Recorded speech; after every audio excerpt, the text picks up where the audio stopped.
He welcomed late-night guests to the hotel like it was normal, but actually, he was analyzing each one, conducting risk assessments.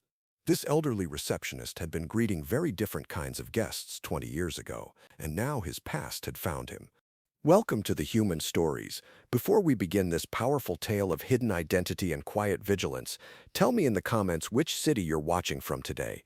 And if you believe stories like this deserve to be remembered, hit that subscribe button and help us honor those who served in silence. The Pinewood Inn sat at the edge of Millfield, a small town where nothing much happened, and that's exactly how people liked it. The two-story building had been serving travelers for 40 years, offering clean rooms, continental breakfast, and the kind of quiet hospitality that made guests feel safe. Most people drove right past it on their way to larger cities, but those who stopped always remembered the courtesy they received. Behind the front desk, working the night shift for the past 15 years, sat a man most guests barely noticed.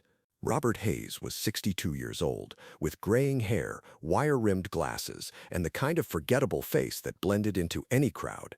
He wore the same navy blue polo shirt every night, kept his workspace meticulously organized, and treated every guest with professional politeness that never quite became personal. The night shift suited Robert perfectly.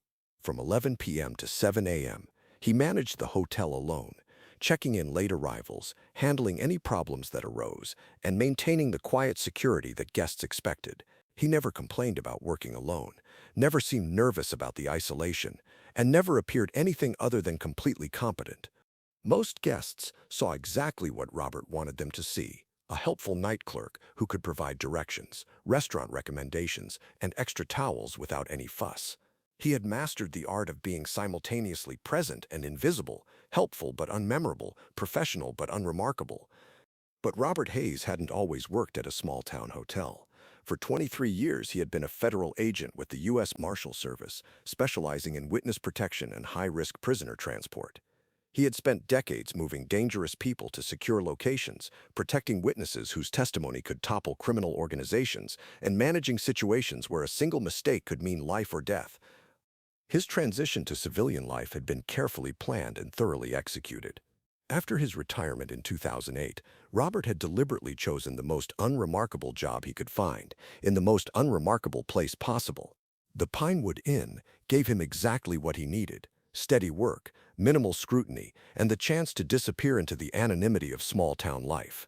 Robert had adapted his professional skills to his new environment with characteristic precision. The guest registration process became his security screening system. He asked questions that seemed like standard hotel inquiries, but were actually designed to build comprehensive profiles of everyone who walked through his doors. Where are you traveling from? How long will you be staying? What brings you to Millfield? Are you traveling alone? Do you have any special requirements? Each answer provided data points that Robert automatically cataloged and analyzed. Most guests were exactly what they appeared to be: tired travelers, visiting relatives, or business people passing through. But Robert's training had taught him that threats often came disguised as ordinary circumstances. His workspace behind the front desk was organized with military precision. Computer access allowed him to run basic background checks on guests whose behavior triggered his professional instincts. The hotel's security cameras gave him visual coverage of all entrances, exits, and common areas.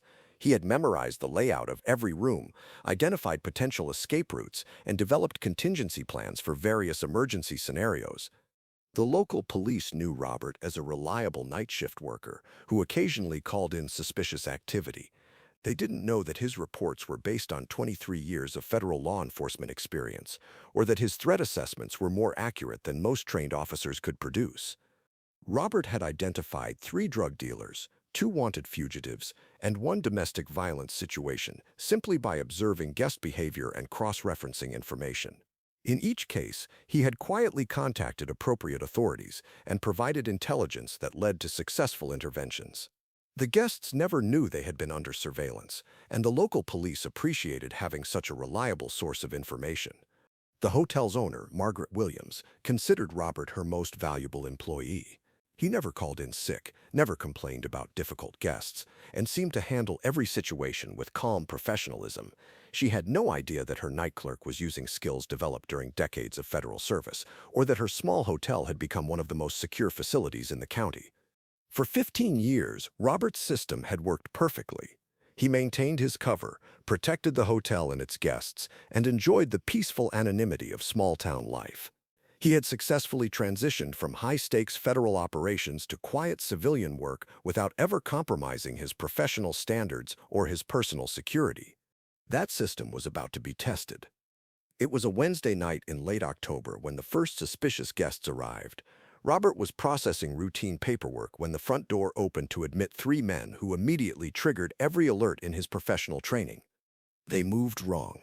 Instead of the tired shuffle of normal late-night travelers, they entered with the controlled alertness of people conducting surveillance.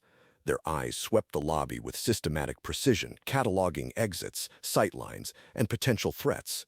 Most tellingly, they positioned themselves to maintain visual contact with each other while covering different areas of the room. The man who approached the desk was in his 40s, average height and build, wearing clothes that were clean but unremarkable. His identification showed a New York driver's license in the name of Michael Torres. He requested 2 rooms for 3 nights, paying cash and providing minimal information. Robert processed the registration with his usual professional courtesy, but his mind was racing through threat assessment protocols. The guests' behavior patterns matched profiles he had memorized during his federal career.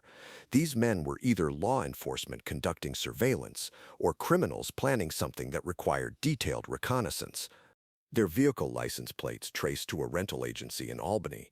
Their identification documents appeared legitimate, but had the kind of pristine condition that suggested recent issuance.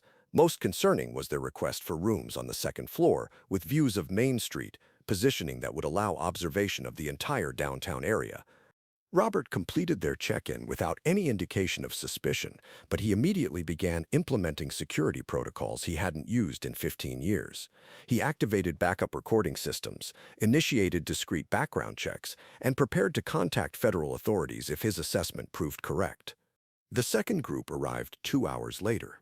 4 men, same movement patterns, same surveillance awareness, same request for strategic room positioning. Their leader, introducing himself as David Mitchell from Boston, displayed the kind of casual authority that Robert recognized from his federal days. These weren't small-time criminals or local troublemakers, they were professionals. Robert's training kicked into high gear. 7 suspicious individuals requesting rooms that provided comprehensive surveillance coverage of the town center, arriving within hours of each other but maintaining the pretense of being unconnected. The pattern was unmistakable. Advanced teams preparing for a major operation. The question was whether they were federal agents conducting a legitimate investigation or criminals planning something that would put the entire community at risk. Robert's responsibility was to determine which scenario was correct and respond appropriately. He spent the rest of the night conducting discreet surveillance of his own guests. The hotel's security system allowed him to monitor their movements, track their communications, and observe their behavior patterns. What he discovered confirmed his worst fears. The guests were conducting systematic reconnaissance of Millfield's infrastructure. They photographed the police station, the bank, the courthouse, and several government buildings. They mapped traffic patterns, identified escape routes, and cataloged security vulnerabilities. Most tellingly, they were documenting the schedules and routines of local law enforcement personnel. By morning, Robert had compiled enough evidence to confirm that he was dealing with a criminal organization planning a major operation. The targets appeared to be the county courthouse and the First National Bank, both located within 2 blocks of the hotel. The timing suggested the operation would occur within the next few days, possibly during the weekly transfer of federal prisoners to the courthouse. Robert faced a decision that would determine whether his carefully maintained cover could survive contact with his professional past. He could report his suspicions to local authorities and hope they could handle the situation, or he could take direct action using skills and resources that would inevitably reveal his true identity. The decision was made for him when he discovered that the criminal organization had identified him as a potential threat. At 3 a.m. Thursday morning, Robert detected unauthorized movement in the hotel's service areas. Someone was conducting surveillance of the security system, testing response times, and mapping the building's vulnerabilities. They were treating the hotel not as a temporary base of operations, but as a potential target for elimination. Robert realized that his cover was already compromised. The criminals had either recognized him from his federal career or identified him as too observant to be a simple hotel clerk. Either way, he was now part of their operational planning, and that meant he was in immediate danger. The situation escalated rapidly. At 4:30 a.m., Robert observed the guests meeting in one of their rooms, displaying equipment that was clearly intended for a major criminal operation. Weapons, communications gear, and detailed surveillance photos were spread across the table like a military briefing. Robert made his choice. He activated emergency protocols he had hoped never to use again, contacting federal authorities through secure channels and providing detailed intelligence about the situation. Within hours, a joint task force was mobilizing to respond to the threat he had identified. But the criminals had also made their choice. They had decided that Robert Hayes represented an unacceptable security risk, and they were prepared to eliminate that risk before proceeding with their primary operation. The confrontation came at dawn on Thursday morning. Robert was completing his shift paperwork when three of the guests approached the front desk. Their casual demeanor didn't disguise their intent, and Robert's training told him exactly what was about to happen. For the first time in 15 years, Robert Hayes stopped pretending to be a small-town hotel clerk and became what he had always been, a federal agent with 2 decades of experience in high-risk situations. His response was swift, professional, and devastating. The criminals had expected to intimidate or eliminate a civilian hotel employee. Instead, they found themselves facing someone who had spent 23 years dealing with exactly their kind of threat. Robert's defensive tactics were textbook federal law enforcement. He used the hotel's layout to his advantage, employed improvised weapons with lethal efficiency, and maintained communication with responding authorities throughout the engagement. The criminals quickly realized they had made a catastrophic error in threat assessment. Within minutes, two of the attackers were incapacitated and the third was in custody. Robert had secured the scene, preserved evidence, and provided tactical intelligence that allowed federal agents to arrest the remaining conspirators before they could escape or retaliate. The operation was over, but Robert's cover was completely blown. By Thursday afternoon, everyone in Millfield knew that their quiet hotel night clerk was actually a retired federal agent who had just prevented a major criminal operation. The revelation transformed Robert's life in ways he hadn't anticipated. Instead of the anonymity he had cultivated for 15 years, he found himself the center of community attention and media coverage. The story of the hotel clerk, who turned out to be a federal agent, became national news, inspiring admiration and curiosity in equal measure. Local law enforcement officials expressed amazement at the intelligence operation Robert had conducted from behind the hotel desk. FBI agents praised his tactical response and the quality of information he had provided. Community leaders credited him with preventing what could have been a devastating attack on local institutions. But Robert struggled with the loss of the quiet life he had built. His carefully maintained anonymity was gone, replaced by recognition that made him uncomfortable and attention that felt dangerous. He had spent 15 years learning to be invisible, and suddenly everyone wanted to know about the secret hero in their midst. The hotel owner, Margaret Williams, was initially shocked to learn about Robert's background, then grateful beyond words for the protection he had unknowingly provided. She offered him any position he wanted, with any salary he requested, but Robert realized that his time at the Pinewood Inn was over. The federal government offered to relocate him, to provide him with a new identity and a fresh start in another anonymous location. Robert considered the offer carefully, weighing his desire for privacy against his appreciation for the community that had given him 15 years of peaceful service. In the end, he chose to stay in Millfield, but in a different capacity. The local police department offered him a position as a security consultant, allowing him to use his federal experience to improve community safety without requiring him to carry a weapon or make arrests. The transition from secret federal agent to public security consultant was challenging but ultimately rewarding. Robert found that he could serve his community more effectively by being open about his background and skills, even if it meant sacrificing the anonymity he had treasured.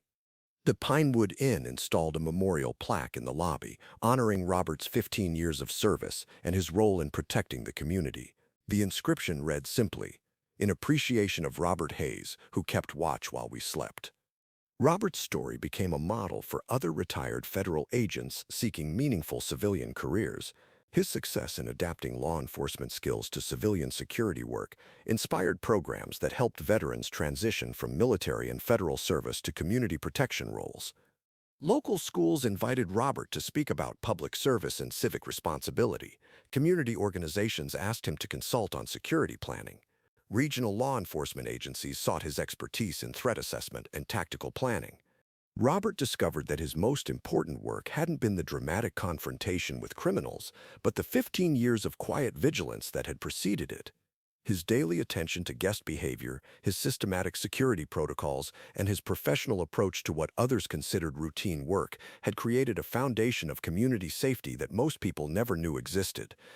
The hotel continued to operate under Margaret Williams' ownership, but with enhanced security protocols that Robert had designed. The night shift position was filled by a retired state trooper who understood the importance of professional vigilance in protecting travelers and community members. Robert's house became a gathering place for other retired law enforcement officers who had chosen to settle in Millfield. They formed an informal network of experienced professionals who provided security consulting, emergency response planning, and community education services. The criminal organization that had targeted Millfield was completely dismantled by federal authorities.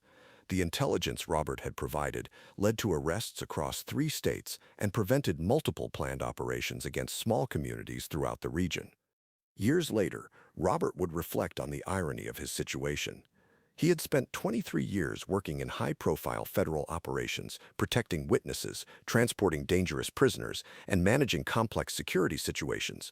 But his most important contribution to public safety had come during 15 years of working the night shift at a small-town hotel. The skills remained the same: observation, analysis, threat assessment, and appropriate response.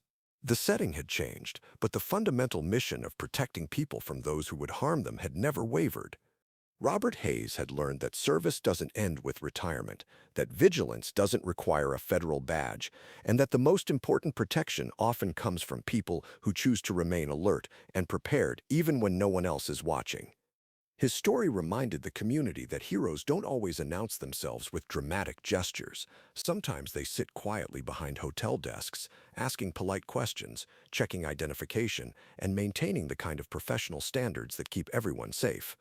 The night shift at the Pinewood Inn had never been just about checking in guests and providing information. It had been about maintaining a secure environment where travelers could rest safely and community members could sleep peacefully, knowing that someone with the training and dedication to protect them was keeping watch through the night. Robert's legacy wasn't measured in arrests made or operations completed, but in threats prevented, dangers identified, and the quiet assurance that someone with the skills to recognize and respond to trouble was always paying attention. In the end, Robert Hayes proved that the most effective security work is often invisible, that the best protection comes from professionals who understand their responsibility to remain alert even when others cannot see the need, and that the transition from federal service to civilian life doesn't have to mean the end of serving others. The small-town hotel clerk, who turned out to be a retired federal agent, became a symbol of the hidden strength that exists in communities across America. Ordinary people with extraordinary backgrounds, using their skills and experience to protect others without seeking recognition or reward.